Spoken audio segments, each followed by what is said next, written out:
Hello Internet, and welcome to my live reaction for Fairy Tail 100 Years Quest, Chapter 74. When we last left our heroes, Natsu and Gray were held captive in Selene's mansion, Black Moon Castle, or Black Moon Mansion it was called, I forget the exact word for it. And they were kind of used as a sideshow entertainment for this big feast Selene was throwing for all of her servants. And then Selene cast a spell that threw the both of them into the bottom of Black Moon Mountain, where they had to fight their way back up to the top against all of the yokai Yoko can summon. Natsu was having a fairly easy job of it until he ran into a certain yokai that was Lucy, turned into a sea serpent called a Nure Onna. So yeah. Let's jump right on into Chapter 74, Yokai Nure Onna. That tells us what this chapter is going to be about. Our picture here is Gray, shirtless in the snow. Juvia's running over with a coat. Try not to catch a cold. The feeling of winter's arrival on the skin. Chapter 74, Yokai Nure Onna. And so we open where we left off, with Lucy having, captured Natsu, holding onto him with her arms and her snake tail. And she kind of licks her lips as Natsu, Lucy, gah, it hurts, and it feels so good. I'm curious if this is a part of the Nure Onna myth, or if this is the most we've ever actually seen Natsu, experiencing sexual attraction. I might be specifically referring to the fact that his face is specifically between her boobs. And the bottom of page 3. Might just be that, but either way, Natsu is still not normally a character who would think about that. So maybe that is some change in him. I don't know. Anyway, hold on. Your legs! What's wrong with your body? And he suddenly realized that she is, half serpent right now. And all of the attendants back in the main room just kind of cheering on the fight and laughing. And Yoko, get a load of that man's face. And her little girls on the side, so cute, kya kya. And Hakane kind of chuckles, oh my, I wonder if he's fond of breasts. Which again, would be the first, that's very much a Shiki trait in Eden Zero. I don't really think there's... Feel free to correct me if I'm wrong, but I don't really remember any instance of Natsu being like that. Anyway, we see Mimi kind of blushing. Way too sexy. And then Selene, I'm assuming still broadcasting to Natsu. Your friends have changed into the forms of yokai, thanks to Yoko's technique. Now then, what will you do, Fire Dragon's child? This is also, the second time in, 3 chapters that Natsu has had to fight, at the very least, the image of his friends. Anyway, Selene continues, distort for me. Natsu is still struggling to break free of Lucy's grip. Damn it, how is she so strong? Then Lucy speaks. Natsu, I'm gonna eat you up. And she, licks his cheek. It's a really creepy gesture. Also, speaking of recurring elements of this story, this is also the second time in as many arcs that Natsu has had to fight brainwashed Fairy Tail members. What with the whole whiteout incident in the Alderaan arc, and now here. So, I don't know. Just something to keep in mind going forward. Natsu kind of freaks out. Yeah! Hey, you gotta change back, Lucy. And then Lucy, smacks him with her tail, or sticks her tail inside his mouth or something. Could you not talk so loudly into my chest? Gah! And now he's kind of wrapped up in the tail, and she's swinging it, and she slams him into the ground. Ugh! And then she kind of covers up her chest. It's so embarrassing. Which there seems like the real Lucy coming out of this whole yokai headspace that she's been put into. And then Natsu snaps, then put something on! And then he gets up. Damn it! But if that's the way it's gonna be. And then he kind of stretches. I wonder if I can wallop you back to normal. And Yoko is just, no you can't! And her attendants are all kind of laughing at that. Hakane also chuckles. And Mimi has like a grudging respect for Natsu. So physical elements are everything. I like it. Then Natsu kind of squares off. I guess this will be our first time fighting each other. Seems that way. Interesting thing there is that that line kind of implies that Lucy has access to her memories in this form. Which is certainly news to me. Though admittedly, it's only like the 10th page we've had of her in this form, so maybe it is. And so, like, as I recall, the Whiteout, back when Fairy Tail was under Whiteout, they still largely had their memories too. It was just that, like, they were like they were changed to support Ferris.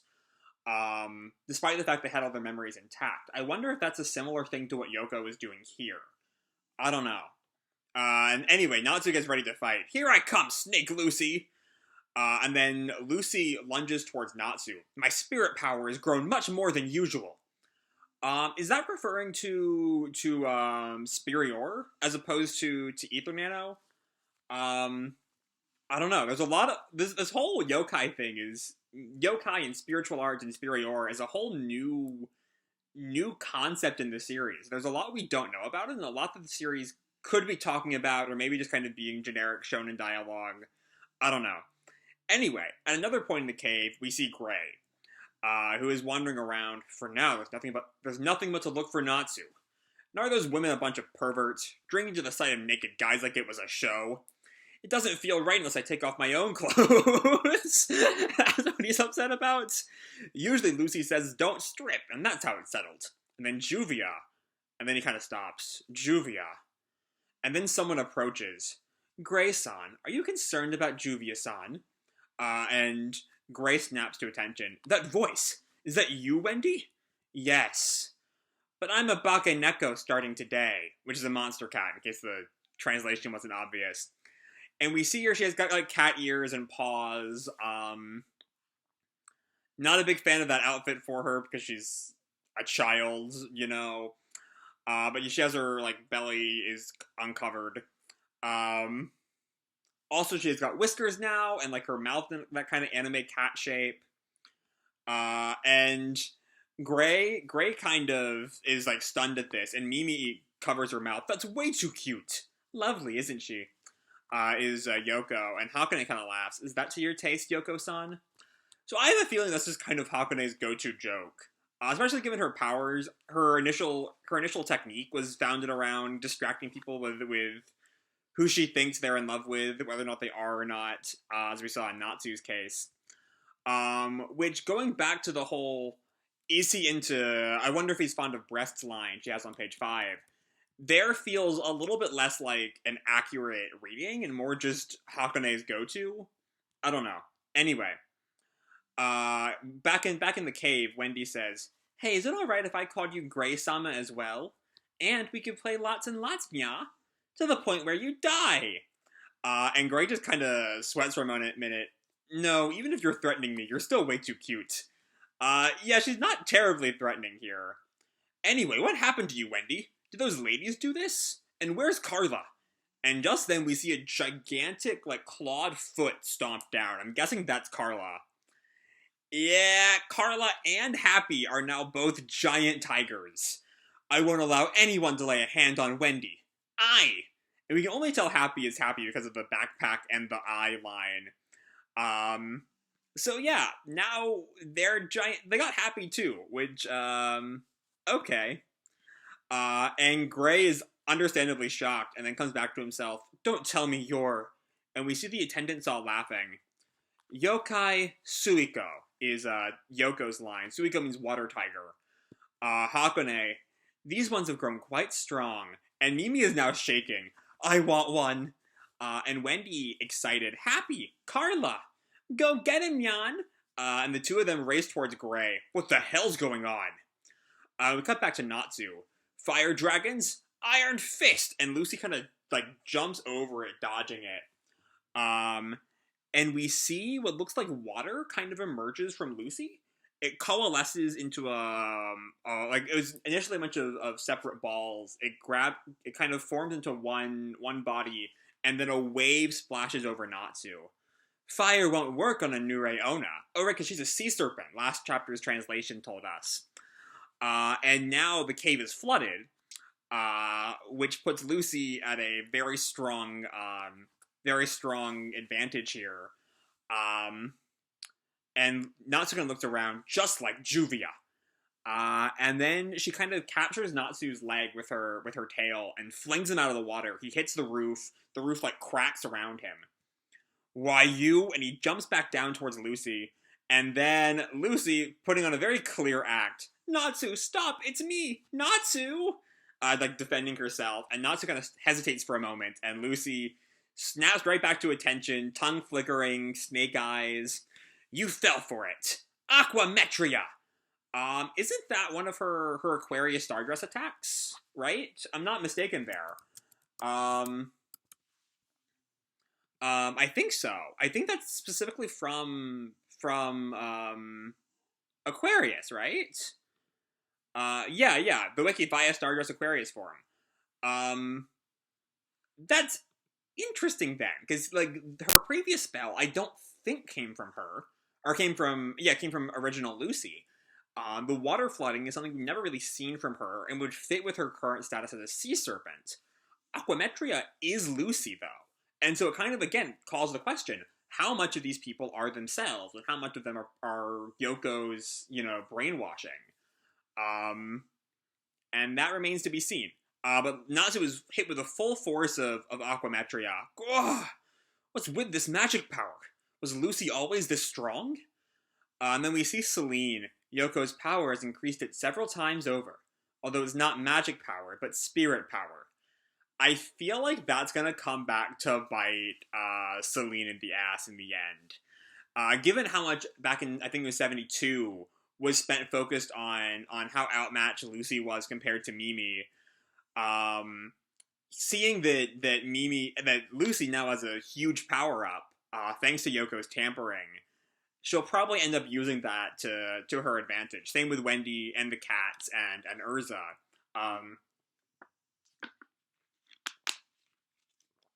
Poor Natsu and Gray not getting the spirit power upgrade that everyone else got, but they're strong enough as is.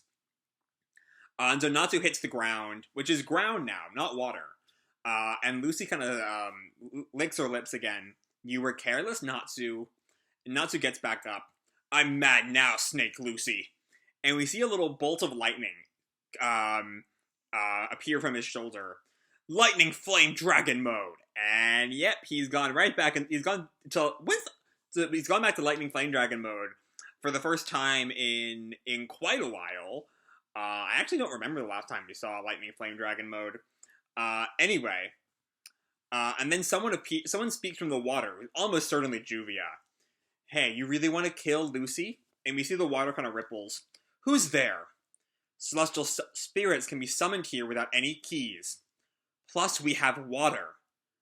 Oh, it's Aquarius. But whose side is she on? Does she have the brainwashing? Lucy's shock is indicative that she did not plan for this. Just leave it to me. I'm used to handling this one. She's on our side. Oh, fuck yes. Aquarius! To be continued. Okay. That's a fucking fantastic ending. Fuck yes, Aquarius is back. And also, another, Fairy Tail's gotten a lot of crap in the past for constantly bringing people back after their big final sacrifice moments. And yet, generally, the ones that seem permanent, specifically referring to Ultir and Aquarius here, generally, when they do come back, it's very clearly under only specific circumstances. As I recall, it took all of Aquarius' power to come back during Alvarez. Here, we've already had set up that Celestial Spirits don't need their keys to come back in Elantir, and so it would make sense that Aquarius would show up here. Same thing with Ultir, how she can only show up in cracks in time. And so it's a great way to bring back a fan favorite character without diluting the power of her goodbye in the original story.